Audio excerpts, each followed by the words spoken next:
America के राष्ट्रपति ने अपनी हत्या से पहले ये कहा था कि अगर कोई मुझे मारना चाहे तो ये कोई बड़ी बात नहीं है, वो मुझे मार सकता है, यदि वो मुझे मारने के लिए अपना जीवन भी दांव पे लगाने को तैयार हो। हम बात कर रहे हैं अमेरिकी राष्ट्रपति जॉन एफ कैनेडी की। जी हाँ, जब उन्होंने ये बात कही उसके कुछ ही समय बाद उनकी मृत्यु हो गई थी। उन्होंने कहा था कि अगर मुझे मारने के लिए किसी इंसान को अपना जीवन देने के लिए वो तैयार है तो मेरी मौत संभव है और आसान है। नमस्कार, आप देख रहे हैं नेक्स्ट 9 न्यूज। मैं तुषार आपके साथ। आज इस खास प्रोग्राम में हम बात करने वाले हैं राजीव गांधी की हत्या के बारे में। किस तरीके से एक बम का धमाका होता है और चारों तरफ शांति का सन्नाटा छा जाता है और हर जगह सिर्फ चीख पुकार सुनाई देती है और देश के प्रधानमंत्री गुम हो जाते हैं। चलिए आपको बताते हैं कि उस दिन आखिर हुआ क्या और पल पल की आपको जानकारी देंगे कि उस दिन एक के बाद एक क्या घटनाक्रम ऐसे होते चले गए जिसकी वजह से देश के प्रधानमंत्री को बम से उड़ा दिया गया। 21 मई 1991 की देर रात 10:21 पर तमिलनाडु के श्री पेरम्बदूर में कुछ ऐसा ही हुआ। 30 साल की एक नाटी, काली और गठीली लड़की चंदन का एक हार लेकर भारत के पूर्व प्रधानमंत्री राजीव गांधी की तरफ बढ़ी। जैसे ही वो उनके पैर छूने के लिए झुकी, कानों को बहरा कर देने वाला धमाका हुआ।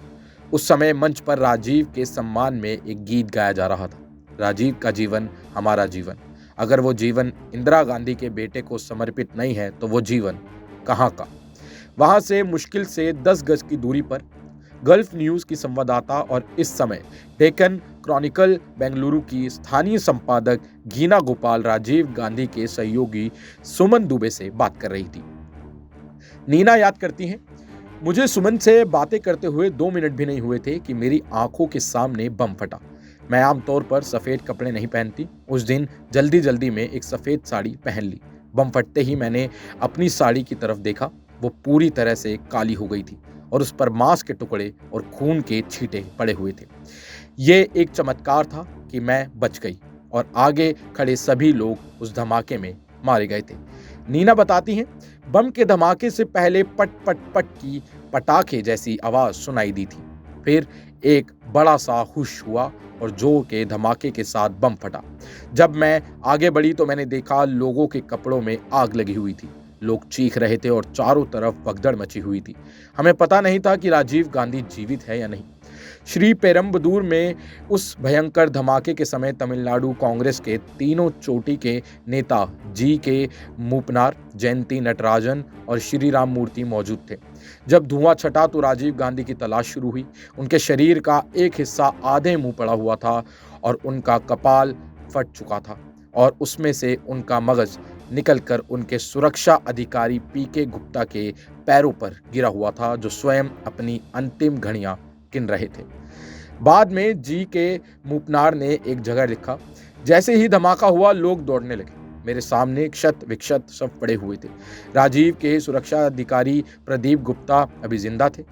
उन्होंने मेरी तरफ देखा, कुछ बुदबुदाए और मेरे सामने ही दम तोड़ दिया, मानो वो राजीव गांधी को किसी के हवाले कर जाना चाह रहे हों।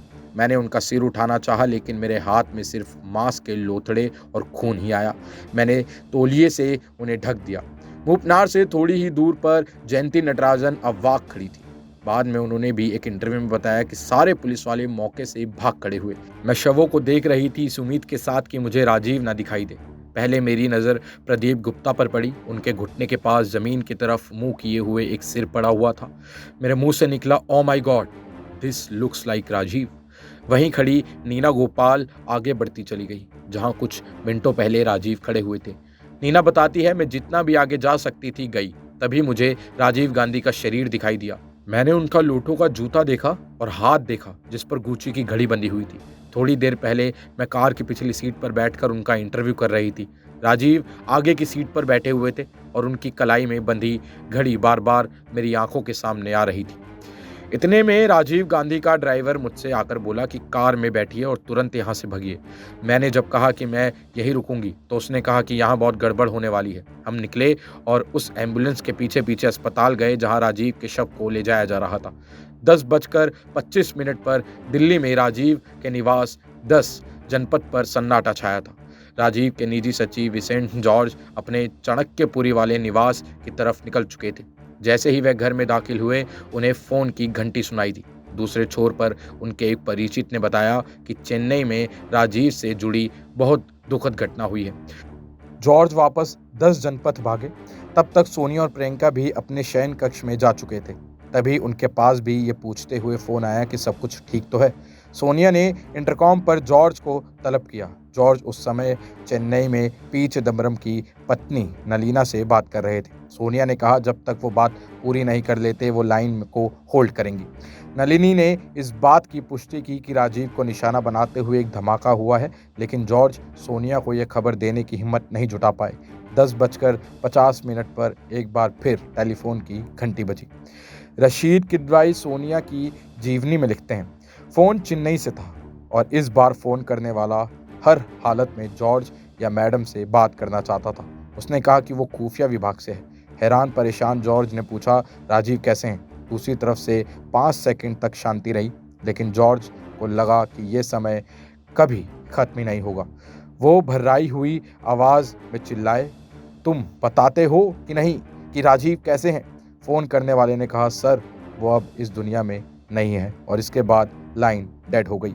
जॉर्ज घर के अंदर की तरफ मैडम मैडम चिल्लाते हुए भागे। सोनिया अपने नाइट गाउन में फौरन बाहर आई। उन्हें आभास हो गया कि कुछ अनहोनी हुई है।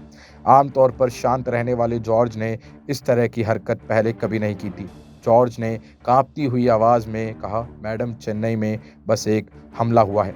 सोनिया ने उनकी आंखों में देखते हुए छूटते ही पूछा, इज़ ही अलाइव? जॉर्ज की चुप्पी ने सोनिया को सब कुछ बता दिया। रशीद बताते हैं, इसके बाद सोनिया पर बदहवासी का दौरा पड़ा और 10 जनपद की दीवारों ने पहली बार सोनिया को चीख कर विलाप करते सुना। वो इतनी जोर जोर से रो रही थी कि बाहर के गेस्ट रूम में धीरे धीरे इकट्ठा हो रहे कांग्रेस नेताओं को वो आवाज़ साफ सुनाई दे रही थी। वहाँ सबसे पहले पहुँचने वालों में राज्यसभा सांसद मीम अफजल थे। उन्होंने मुझे बताया कि सोनिया के रोने का स्वर बाहर सुनाई दे रहा था। उसी समय सोनिया को अस्थमा का ज़बरदस्त अटैक पड़ा और वो करीब करीब बेहोश हो गई। प्रियंका उनके दवा ढूंढ रही थी, लेकिन वो उन्हें नहीं मिली। वो सोनिया को दिलासा देने की कोशिश भी कर रही थी, लेकिन सोनिया पर उसका कोई असर नहीं पड़ रहा था।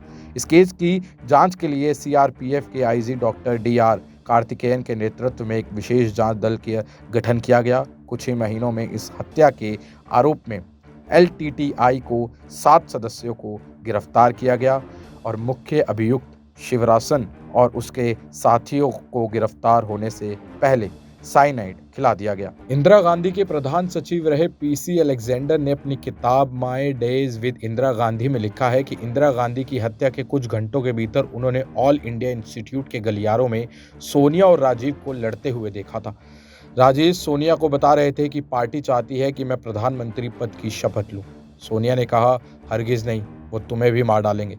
राजीव का जवाब था, मेरे पास कोई विकल्प नहीं है, मैं वैसे भी मारा जाऊंगा। 7 वर्ष बाद राजीव के बोले वो शब्द सही सिद्ध हुए थे।